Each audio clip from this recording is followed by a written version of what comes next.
Update. Am I the a-hole for refusing to help my sister after she didn't show up for my wedding? Original post. So my 29 female sister, 27 female, and I have always been pretty close. Or so I thought. Last year, I got married to the love of my life, and we had a small intimate wedding. My sister was supposed to be my maid of honor, but she never showed up. No call, no text, nothing. I was devastated, but I tried to focus on the day and not let it ruin things. Later, she explained that she had a panic attack and couldn't handle the pressure. I understood and tried to be supportive, but it still hurt that she didn't even try to let me know.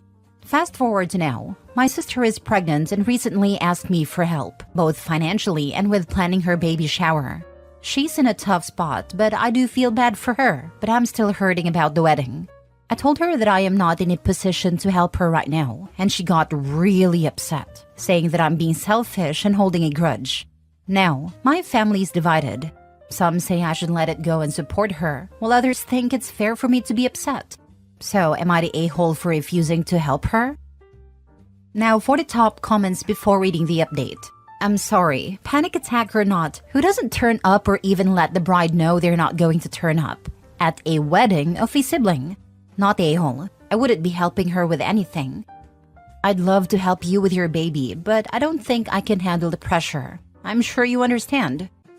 Exactly. There's literally no excuse at all for not even sending an apology text message as a bare minimum. OP, not a-hole. Honestly, I would be 100% petty and never help her again, purely because of how she handled it. You've already given her a reason and apologized, which is a lot more than she gave you. You're wholly entitled to being angry. Siblings often forget they need to uphold their end of being there when they need you to be there. And instead of showing contrition, she goes on the attack of accusations. I don't think she's sorry for missing your wedding. I think she was jealous and wanted to ruin your day, so she just didn't show up. I wouldn't give her anything, least of all your time and money. Not the a-hole. She is accusatory when she should be contrite and conciliatory. Speaks very loudly as to her thought process and entitled attitude. Can we get more details on her? Why is it her baby daddy helping more with the cost? In-laws, her parents. Why does it fall to you? On top of that, you're now married. So questions about financial help to other people, such as loans or financial gifts, are now joint decisions for the household, not just one sister to another. If OP wanted to be extra petty, she could plan a shower and then just not attend. But if you don't have the funds to help someone, they should not throw a fit over it. Sister sounds horribly entitled. Now for the update. Thank you all for your thoughtful advice and support. I'd like to provide a detailed update on the situation and the recent developments.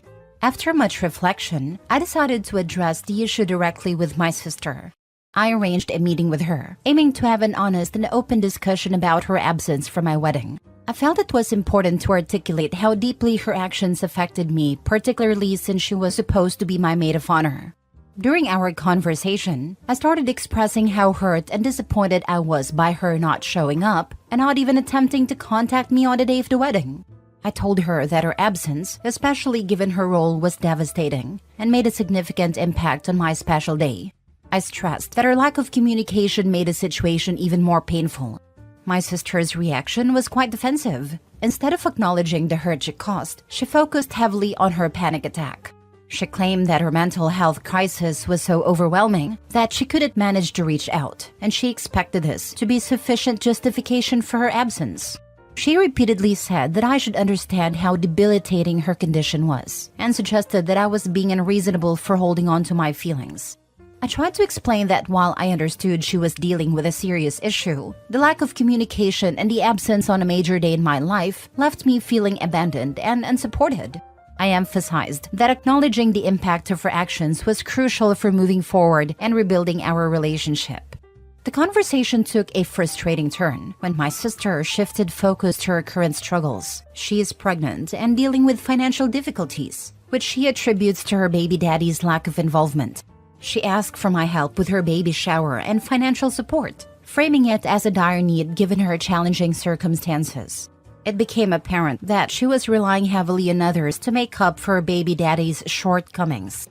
When I mentioned that I wasn't in a position to help financially or with a baby shower, she became upset and accused me of being unsupportive and selfish.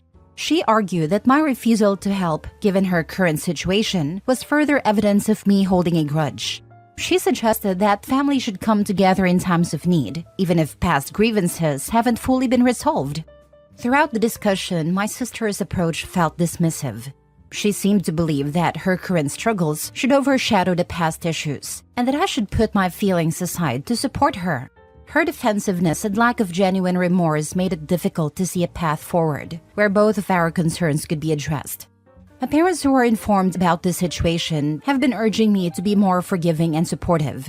They believe that family should come together, especially in difficult times. Their perspective has been challenging, as it feels like they're minimizing my own hurt and focusing primarily on my sister's current needs. My husband has been a key source of support. He agrees with my decision to maintain boundaries and not provide support under the current circumstances. He feels that while empathy is important, my sister's failure to take responsibility and her tendency to blame others makes it difficult to justify helping her. In summary, I've decided to stand by my decision not to help with a baby shower or provide financial assistance. My sister's lack of genuine acknowledgement of her past actions and her tendency to deflect blame have solidified my choice. My family remains divided, with some members feeling I should be more supportive and others understanding my need to protect my emotional well-being. Navigating this situation has been emotionally taxing, but I'm focusing on maintaining clear boundaries and ensuring my own needs are met. I hope that over time, my sister may come to understand the impact of her actions and that we might be able to rebuild our relationship. Thank you again for your support and advice. She suggested family should come in time of need. So if that's true, how come that didn't apply to her during your wedding? I have a hard time believing OP's sister would have that stance if the roles were reversed. Glad OP stuck to her guns.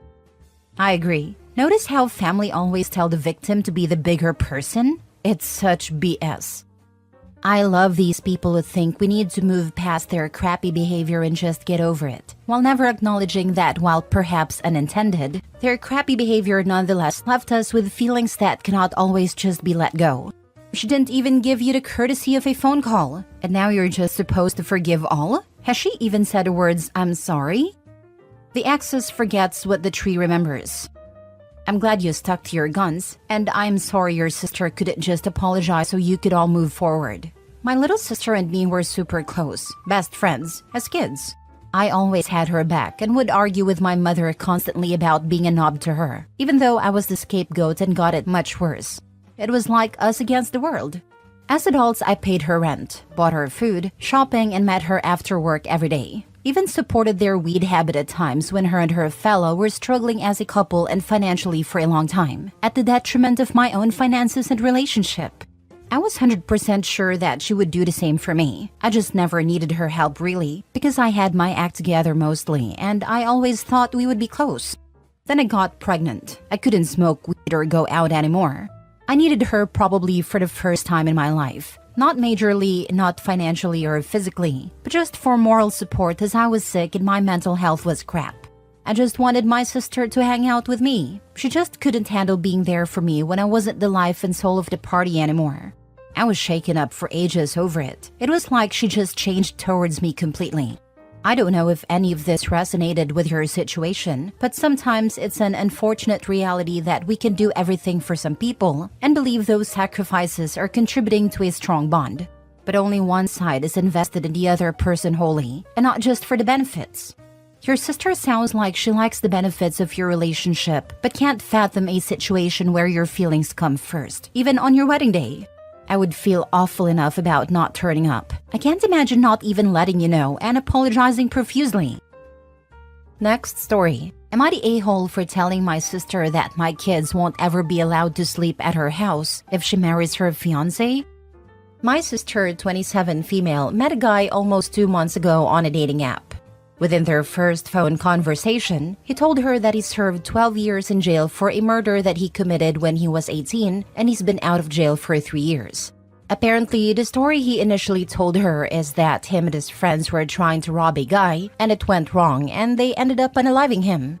She told me and one of her friends immediately after their phone conversation. So we searched his name and found the articles and court documents and were horrified with the actual details of the crime.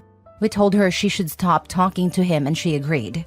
Fast forward a few weeks after that, she tells us that she's still talking to him and they want to get married and are planning their wedding. She said she confronted him about the information we found online pertaining his crime, and he was brutally honest and came clean about everything. He told her it was a mistake he made when he was young and he has since turned to God and lives a completely different life now. She said that their connection is so strong and nobody gets her like he does. And he's been helping her become a more religious person as well. She said that on their second date, he took her to a jewelry store and they are already looking at wedding venues and apartments.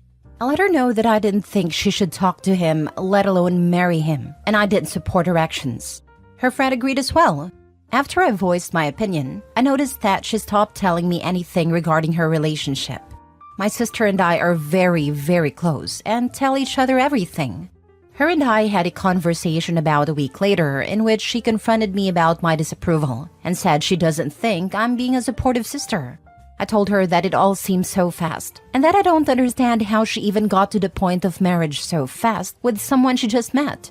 I told her how her decision would affect the dynamic of our relationship and I would be uncomfortable to let my 2 young daughters to go to their house or have any sleepovers considering his violent past. She told me I was judgmental and I should understand that people make mistakes and grow from them. She ended up telling our younger brother that she was really hurt about what I said. Am I the a-hole? Now for the top comments. Not a-hole. I don't know about you, but I wouldn't want my kid staying the night with someone she's only known a few months, even if he didn't have a criminal history. Criminal history isn't strong enough. The man is a murderer. Yes, plus he initially lied about the circumstance. Opie can reassure her sister that her love for her is as strong as ever, but that the extreme violence in the soon-to-be brother-in-law's past is a deal-breaker, as far as ever being a trusted caretaker. If the brother-in-law has truly turned to God, he surely understands Opie's position. My thought is that, based on the sister's overwhelming and swift submission to the fiancé, he has thoroughly manipulated her. Opie and the rest of the family might do well to watch for psych personality disorder symptoms in the fiancé. The guy seems like a classic narcissist. Tell her to wait until after their first big argument to move in together just to see how it goes. I was literally coming to say the same thing. Opie, definitely not the a-hole, but I would try to convince her that she needs to see his bad side before she finds herself trapped. Go on a weekend trip that requires using various forms of public transportation. Go to a loud, crazy concert, anything that could trigger anxiety in even the calmest people. See how he handles himself then. Not a-hole. You are doing what any good parent would do, protecting your kids. Going from meeting to planning a wedding, moving in together, etc. after 2 months is a giant red flag, whether there's a criminal involved or not. And I wouldn't be comfortable leaving my kids in the presence of anyone who makes decisions like that, him or her. Came to say the same. Sounds like he is love-bombing her. Convicted for her aside, sounds weird even saying that. He is definitely telling her everything she wants to hear. And for me anyway, the finding God part of it is even a bigger red flag. My DA told me that's how they know people are really guilty, is when they have the conversion, as if it erases what they did. Last story. Am I the a-hole for calling the police on my twin sister after she took out a loan in my name? So here's the situation. My twin sister and I, both female 21, have always been super close. We shared everything growing up. Clothes, friends, secrets. I thought we had a type of bond where we could trust each other completely. But recently, something happened that has completely shaken that trust. A few months ago, I started noticing strange charges in my credit card statements and emails about a loan application that I never filled out. At first, I thought it was a mistake or maybe identity theft. I was really freaked out because I've been trying to build my credit to move out and start my life independently. After digging into it, I discovered that the loan was taken out in my name and the payments hadn't been made in months. I was confused, hurt, and scared. My credit score tanked, and I started receiving calls from debt collectors. It was a nightmare. I confronted my sister about it, and after some back and forth, she admitted that she took out a loan in my name. She said she was in a tough spot financially. I didn't think it would be a big deal. She promised she'd pay it back, but she hadn't made any payments yet, and didn't seem to have a plan to start. I was devastated. My financial future was on the line, and I felt completely betrayed by the person I trusted most in the world. I tried to stay calm and work it out with her, but she kept brushing it off, saying it wasn't that big of a deal and that I was overreacting. Eventually, I realized that she wasn't taking responsibility for what she did, and I didn't see any other way out. I called the police and reported her for identity theft. She was arrested, and now the whole family's in chaos. My parents are furious with me, saying I should have handled it within the family and not gone to the authorities. My sister isn't speaking to me, and everyone's treating me like the villain. I feel terrible for what happened, but I don't know what else I could have done. My credit is still ruined, and I'm struggling to get my finances back on track. So Reddit, am I the a-hole for calling the police on my twin sister after she took out a loan in my name and refused to pay it back? You tried to handle it within the family and she dismissed you. She clearly didn't care about you at all and was only worried about herself. She also committed a crime. She wouldn't be in the situation she is in if she hadn't have done something illegal, and now she's meeting the consequences of her actions. Not the a-hole. Not the a-hole, and that's exactly what needed to happen. This is her fault, not yours. You are the victim here, and there has to be consequences to her actions. This would have happened again the next time she got in a financial bind if there hadn't been consequences. Maybe she will have learned everything has consequences, good and bad, depending on the choices you make. Yes, she tried to solve it within the family first, but the sister refused to, and this is the only way to fix this. I am dealing with this within my own family right now. There is a member of the family who stole someone else's identity and ran up a bunch of credit cards in their name. The amounts are quite large, and it's an incredibly serious crime. There will be jail time attached. The victim in this feels so guilty because they don't want to send their family member to prison. The family member has given them no choice. Judgments like that remain on your credit, and your credit cannot start to heal until they are gone. The damage remains for 7 years afterwards and will affect everything. From the interest rates you get to whether or not you can run an apartment or get a car. It shouldn't, but it can also affect your hireability. Employers check it. OP, your twin decided to do life-destroying things to you, and she knows how serious it is. She did it under the belief that because the consequences were so great, you wouldn't inflict them on her. If they want so badly for it to be worked out within the family, then they should all pay her debts off right away to avoid this going any further. Yet somehow, I doubt they will do that.